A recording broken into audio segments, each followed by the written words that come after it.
today with Austin Healey. Austin, how are you, sir? I'm very good, thanks. It's sunny today, which has made a change since I've been home. So, yeah, quite a nice day. Might go out cycling.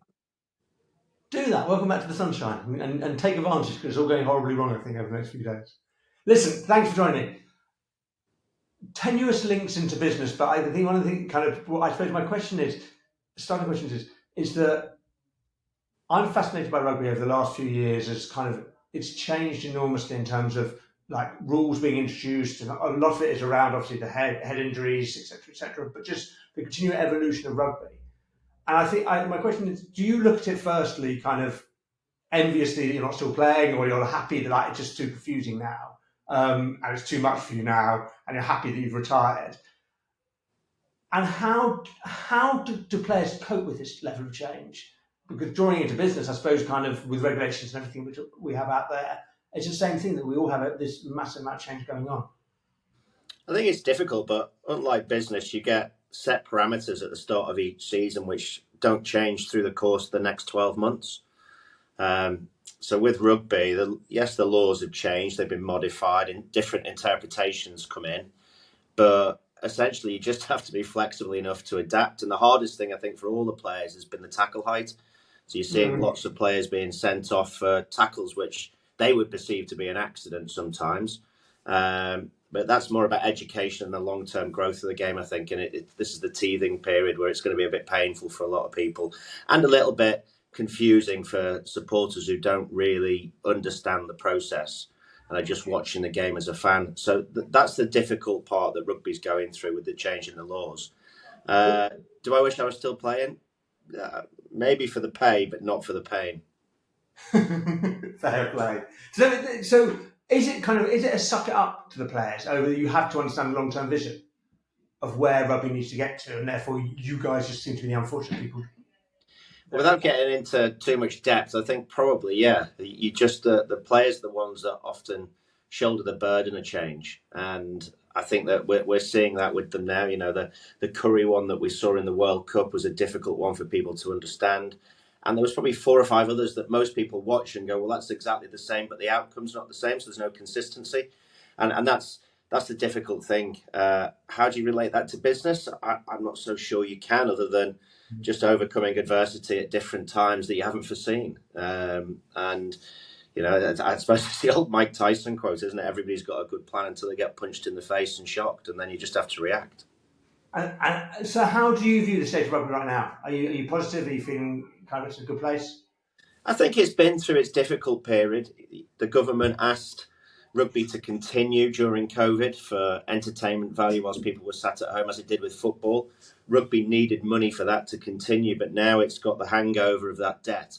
So they've got to find some kind of solution there, because they can't generate the amount of free cash flow to pay off that debt in the period of time and still grow the game in the same way that everybody wants to. So that's a conundrum that they've got to overcome collectively.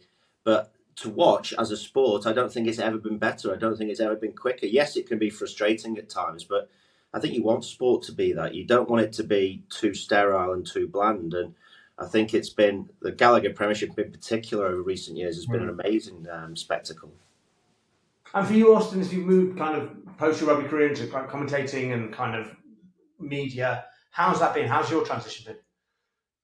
Well, that's the life that everybody sees. But actually, I moved into business first. I went to work for an investment bank where I had 3 years at Credit Suisse, which was very educational, and then went into various different businesses of different sizes, and not as an ambassador, not as a face, not as a ex-international rugby player who was there to entertain people around the dinner table with the regaling of old stories, but, you know, started businesses myself, sold businesses myself, and I've been involved with some really good people along the way who've given great advice. So there's one life that people see on the TV, which is somewhat of a persona, and then there's my day-to-day, which is sat either in here or in one of the offices doing some work and looking at spreadsheets like most normal business people do.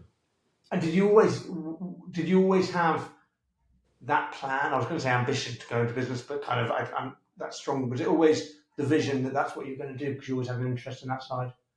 Well, yeah. If rugby hadn't been professional, absolutely. But I was top whatever percentage of rugby players in the world, and therefore remunerated appropriately as you are in every other walk of life. So what would I have done? I probably would have gone into some kind of finance if I hadn't have been that way, or maybe trading. I don't know, but that's a sliding door. But when rugby finished, I decided to leave it all behind. I do the commentary to keep my foot in the door, so to speak, so I can go to the side of fields and still be part of the rugby community. But I put all of my efforts and all my passion into business, really, and that took various different forms, like I said. So can I kind of, I suppose, putting you on the spot slightly, but if there were one or two skills that you feel have been most useful from what you've learned from being a professional sports person at a pinnacle of kind of sport into business, what would you pin down and say? See, I find this is the bit I find quite interesting, really, that sport likes to learn things from business, and then you finish in sport and business thinks it can learn things from sport. So it's a really difficult one. Don't get your head kicked in at training, which doesn't happen in the office. But in all seriousness, I think resilience is really quite important. Being quite thick-skinned and able to take knocks. I think that's becoming increasingly more difficult in the working environment because of whatever reasons you think. And then the other thing is to let people flourish and not harness them. The more buy-in you get from an individual, the better the outcome. So if you sit at the start of the season and the team collectively come up with the goals and the rules and the pattern that you want to play, you get much more buy-in and you get more evolution. The same in business. If you bring somebody in and say, just do that, if you don't do that, you're sacked, then people feel a little bit restricted. And I think allow people to have the capacity to express themselves without breaking the framework that they're working within. So kind of a couple of questions. Let me touch on the first point about the resilience. There's a lot of talk in the business workplace about how we make people more resilient, as you mentioned. And I suppose, do you feel that kind of professional sport rugby, they kind of look after their staff, their players better, and they've understood this for much longer about actually the more you treat people, the better they're going to be able to perform to you, as opposed to business, which maybe historically have seen the employees of a workplace kind of as people who just don't get the stuff done, and that's it. I think it's different times, really. When I played, you had to be resilient because you had to fight your way to the top. There was no natural pathway, progression chart. It was either you're good enough or you're not. And if someone tells you that you're not good enough, if in your head, if you start to believe it, then you're done for. Whereas if someone tells you that you're not good enough, it actually is more motivational than it would be nowadays. Nowadays, if someone says you're not good enough, most people would tend to believe them. But I just had a long list in my head of teachers and coaches and people, anyone in general, who said that I wouldn't make it on the rugby field. I was too small, or I wasn't fast enough. Whatever they said, it didn't matter. It was an extra step that boosted me up. Nowadays, I think it's less likely to happen. So different times require different approaches, and confidence is the one thing that you cannot fake in life. You can't tell yourself you're confident when you know that you're not. So out overtly you say to everybody, yes, I'm feeling great, but if you're struggling a bit, it's very hard to fix, particularly in the modern day. But collectively, if you're in a good group, you can. Let me ask you one final question, which is the second part of your answer before, with respect to kind of allowing people to flourish in the workplace. Is it reliant, therefore, on managers having different ways of working to historically how you thought you worked, which is kind of a direction-based approach to actually giving people their license to do stuff? And again, drawing parallels of your previous career and maybe your career now, is it a whole-scale rethink of how people operate, or is it the fact that what you need is a different type of leader, a strong leader who is confident enough in their abilities, they're willing people to try things and make mistakes, essentially? Yeah, I think you do need that sort of leadership, someone who has got a clear directive in where they want to get to, but also trusts the team around them to deliver their components. So, I had a tech business that had lots of coders in there and lots of different tech guys working on microservers, and that can be quite boring for an individual. And these guys are inherently creative. So maybe it's so simple as I always thought time was the most important thing So in 1 second, in rugby terms, you can do so many different things. You can make 10 different decisions and perform 2 or 3 different skills in just 1 second. So in the workplace, for example, if you are in tech and you are a coder, maybe 80% of your week is doing the work and 20% of your week is actually being creative. Come back to me, show me a plan of what's next. And if that looks amazing, then the business will put it in place and you'll be the project leader on that. And then you'll move up the ladder as an example. And there's loads of different things that you could do to inspire people to produce more.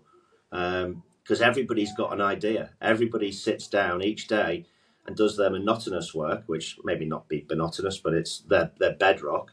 And then there's a lot of daydreaming going on. There's a lot of daydreaming and thinking going on whilst they're doing that. And it was exactly the same in rugby. My first game of rugby, I thought I would never be able to achieve that standard. But once I achieved that standard, it just became the base level. And then each time you tried to build and build and build. And every time you went to a new level, you said to yourself, that's my base. I don't accept anything below that moving forward. And I think it's the same in the workplace. If you've got ambition, if you've got aspirations to carry on progressing down your career pathway. And do you think people get that? Do you think kind of when you explain that to people, employees who are joining your businesses, they get it, or you have to demonstrate to them that they do have that capacity to kind of be empowered? I think you request it.